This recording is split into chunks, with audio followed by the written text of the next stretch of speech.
ফের ধানতলা পুলিশের হাতে পাকড়াও মানব পাচারকারী। ফের ধানতলা পুলিশের হাতে পাকড়াও দুই মানব পাচারকারী। গ্রেপ্তার দুই ভারতীয় মানব পাচারকারী। ধানতলা থানার পুলিশের হাতে গ্রেপ্তার দুই মানব পাচারকারী। জানা যায়, দীর্ঘদিন ধরে এই দুইজন বাংলাদেশিদের এই দেশে অনুপ্রবেশে সাহায্য করত।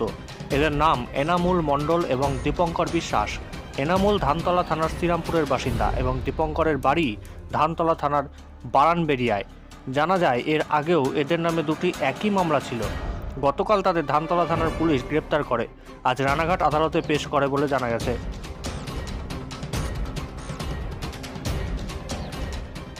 আরেকবার জানাই, ফের গ্রেপ্তার দুই ভারতীয় মানব পাচারকারী। ধানতলা থানার পুলিশের হাতে গ্রেপ্তার দুই মানব পাচারকারী। জানা যায়, দীর্ঘদিন ধরে এই দুজন বাংলাদেশিদের এদেশে অনুপ্রবেশে সাহায্য করত।